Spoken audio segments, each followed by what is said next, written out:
ಆರೋಪ ಇದು ಅಂತ ಇದಾಗಿದೆ. ಲೋಕಾಯುಕ್ತ ಬಿಜೆಪಿ ಪ್ರಚಾರ ಮಾಡಿ ನೋಡಿ, ಬಿಜೆಪಿಯವ್ರು ಏನಾದರೂ ಹೇಳ್ಬೋದು. ಲೋಕಾಯುಕ್ತದಲ್ಲಿ ಯಾವ ಪ್ರಕರಣ ದಾಖಲೆ ಆಗಿದೆ ಅಂತ ನನಗೆ ಮಾಹಿತಿ ಇಲ್ಲ. ಬಹುಶಃ ಆ ಪ್ರಕರಣದಲ್ಲಿ ಯಾವುದೇ ಅವರಿಗೆ ದಾಖಲೆಗಳು ಸಿಗದೇ ಇರ್ಬೋದು. ಇನ್ನು ಕಮಿಷನ್ ಇದೆ ಅಲ್ಲ, ಜಸ್ಟಿಸ್ ನಾಗಮೋಹನ್ ದಾಸ್ ಅವ್ರ ಕಮಿಷನ್ ಇದೆ, ಅವರಿಗೆ ತನಿಖೆ ನಡೆಸ್ತಾ ಇದ್ದಾರೆ. ಏನು ಬರುತ್ತೆ ನೋಡೋಣ. ಈ ಕರೋನಾ ಸಂದರ್ಭದಲ್ಲೂ ಹಗರಣ ಆಗಿಲ್ಲ ಅಂತ ಹೇಳಿದ್ರಲ್ವಾ, ಏನಾಯಿತು ಕಮಿಷನ್ ಮುಖಾಂತರ? ಭಾಳ ಸ್ಪಷ್ಟವಾಗಿ ಅಂದಿನ ಮುಖ್ಯಮಂತ್ರಿಗಳು ಮತ್ತು ಅಂದಿನ ಆರೋಗ್ಯ ಸಚಿವರು ನೇರವಾಗಿ ಚೈನಾಯಿಂದ PPE ಕಿಟ್ಗಳ ಖರೀದಿ ಮಾಡಿದ್ದಾರೆ ಅಂತ ಆರೋಪ ಸಾಬೀತಾಗಿ ಅವ್ರ ಮೇಲೆ ಪ್ರಾಸಿಕ್ಯೂಷನ್ ಮಾಡಬೇಕು, ಪ್ರಿವೆನ್ಷನ್ ಆಫ್ ಕರಪ್ಷನ್ ಆ್ಯಕ್ಟ್ ಅಡಿಯಲ್ಲಿ ಅವರಿಗೆ ಕೇಸ್ ಹಾಕಬೇಕು ಅಂತ ಬಂದಿಲ್ವ ಹೊರಗಡೆ?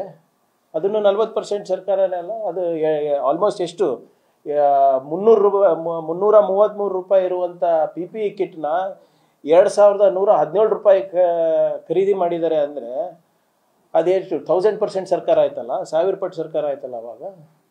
ಸೊ ಅದಕ್ಕೆ ಲೋಕಾಯುಕ್ತ ಅವ್ರದ್ದು ಯಾವ ಪ್ರಕರಣ ಇದೆ ಅದನ್ನು ಅದು ಅವ್ರ ಪ್ರಕಾರ ಇರ್ಬೋದು. ಕಮಿಷನ್ ವರದಿ ಬರಲಿ, ಯಾಕಂದರೆ ಗುತ್ತಿಗೆದಾರರ ಸಂಘದ ಇರ್ಬೋದು, ಬೇರೆ ಬೇರೆ ಇಲಾಖೆನಲ್ಲಿ ಇರ್ಬೋದು, ಅವೆಲ್ಲನೂ ಕನ್ನಡ ತನಿಖೆ ಆಗ್ತಾ ಇದೆ. ಯಾಕಷ್ಟು ಇದು ಅವಸರ ಇದೆ BJP ಅವ್ರಿಗೆ ಜೈಲಿಗೆ ಹೋಗೋಕ್ಕೆ? ಕಾನೂನಾತ್ಮಕವಾಗಿ ಮಾಡೋಣ ಅಂತ ಎಲ್ಲನೂ. ಆರೋಪ ಒನ್ ಬೈ ಒನ್ ಸಾಬೀತಾಗ್ತಾ ಇದೆಯಾ ಇಲ್ಲ ಹೇಳಿ. PSI ಹಗರಣ ಆಗೇ ಇಲ್ಲ ಅಂದಿದ್ರು, ಪ್ರೂವ್ ಆಯ್ತಾ? ಮರು ಪರೀಕ್ಷೆ ಆಯ್ತಾ? ಆರ್ಡರ್ಗಳು ಕೊಟ್ಟಿದ್ದೀವ? ಗಂಗಾ ಕಲ್ಯಾಣ ಹಗರಣ ಆಗೇ ಇಲ್ಲ ಅಂತ ಹೇಳಿದ್ರು ಕೋಟ ಶ್ರೀನಿವಾಸ್ ಪೂಜಾರಿ ಅವರು. ಅರೆಸ್ಟ್ಗಳಾಗಿಲ್ವಾ? ಒಂದು ಬೋರ್ವೆಲ್ ಕೊರ್ಸೋಕ್ಕೂ ಆಗಿಲ್ಲ ಅವ್ರಿಗೆ ಅವಧಿನಲ್ಲಿ. ನಿಮ್ಮ ಕರೋನಾನಲ್ಲಿ ಹೆಣದ ಮೇಲೆ ಹಣನೇ ಮಾಡಿಲ್ಲ ಅಂತ ಹೇಳಿದ್ರು. ಈಗ ದಿನ ಪತ್ರಿಕೆನಲ್ಲಿ ನೋಡಿ, every day front page news ಬರ್ತಾ ಇದೆ ಯಾವ್ಯಾವ ರೀತಿಯಾಗಿ ಇವರು ಹಗರಣ ಮಾಡಿದ್ದಾರೆ ಅಂದ್ಬಿಟ್ಟು. ಸೊ ಒಂದೊಂದಾಗ ಆಗುತ್ತೆ. ನಾವು ನಾವು ತಪ್ಪೇನು ಮಾಡಿದ್ದು ಅಂದರೆ, ನಮ್ಮ ಸರ್ಕಾರ ಬಂದ ಮೇಲೆ ನಾವು ಸ್ವಲ್ಪ ಹೆಚ್ಚು ನಾವು ಜನರಿಗೆ ಅನುಕೂಲ ಮಾಡಿಕೊಡ್ಬೇಕು ಅಂದ್ಬಿಟ್ಟು ಗ್ಯಾರಂಟಿ ಅನುಷ್ಠಾನದಲ್ಲಿ ಸ್ವಲ್ಪ ಬ್ಯುಸಿಯಾಗಿದ್ವಿ.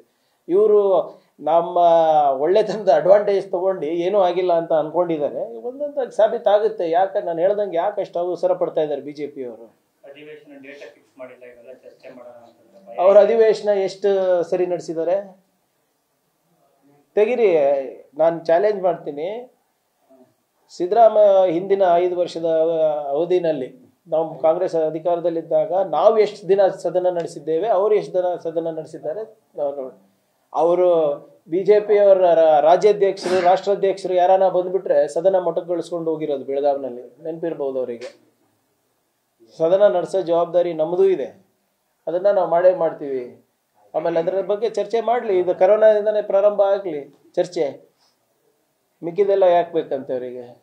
ಏನು ಅವ್ರ ಯಡಿಯೂರಪ್ಪ ಅವ್ರ ಮೇಲೆ ಆರೋಪ ಇದೆ, ಪಾಕ್ಸೋಯಿಂದ ಹಿಡ್ಕೊಂಡು ನಿಮ್ಮ ಕರೋನಾ ತನಕ, ಅದನ್ನು ಚರ್ಚೆ ಮಾಡೋಕೆ ರೆಡಿ ಇದ್ದೀವಿ. ನಾವು ರೆಡಿ ಇದ್ದೀವಿ ಸದನದಲ್ಲಿ ಚರ್ಚೆ ಮಾಡೋಕೆ. ಅವ್ರು ರೆಡಿ ಇದ್ದಾರಾ? ಅದ್ರ ಬಗ್ಗೆ ಮಾತಾಡೋದಿಲ್ಲ. ನಿನ್ನೆ ಕಾಂಗ್ರೆಸ್ನವ್ರು ಹೇಳೋದು ಬಿಡಿ, BJP ಅವ್ರು ಏನು ಹೇಳ್ತಾರೆ, BJP ರಾಜ್ಯಾಧ್ಯಕ್ಷರು ಅವರ ತಂದೆ ಥರ ಲೂಟಿ ಹೊಡೆಯೋಕ್ಕೆ ರೆಡಿ ಆಗ್ತಾ ಇದ್ದಾರೆ ಅಂತ. ಯಾರು? ಒಬ್ಬ sitting member of the house, ಒಬ್ಬರು ಶಾಸಕರು, ಹಿರಿಯ ಶಾಸಕರು, ಮಾಜಿ ಕೇಂದ್ರ ಸಚಿವರು ನೇರವಾಗಿ BJP ರಾಜ್ಯಾಧ್ಯಕ್ಷರ ಮೇಲೆ ಮತ್ತು ಮಾಜಿ ಮುಖ್ಯಮಂತ್ರಿಗಳ ಮೇಲೆ ಹೇಳ್ತಾರೆ ಅವ್ರು ಲೂಟಿ ಹೊಡೆದಿದ್ದಾರೆ ಅಂತ. ಇದಕ್ಕಿಂತ ಸಾಕ್ಷಿ ಬೇಕಾ ನಿಮಗೆ? ಕಾಂಗ್ರೆಸ್ನವ್ರ ಅಗತ್ಯನೇ ಇಲ್ಲ BJPಗೆ. ಅವ್ರದವರೇ ಹೊಡೆದಾಡ್ಕೊಂಡು ಅವರ ಪಾರ್ಟಿಯನ್ನು ನಿರ್ನಾಮ ಮಾಡ್ತಾ ಇದ್ದಾರೆ. ನ್ಯೂಸ್ ಫಸ್ಟ್, ನಿರ್ಭೀತಿಯಿಂದ ನಿಮ್ಮ ಪರವಾಗಿ.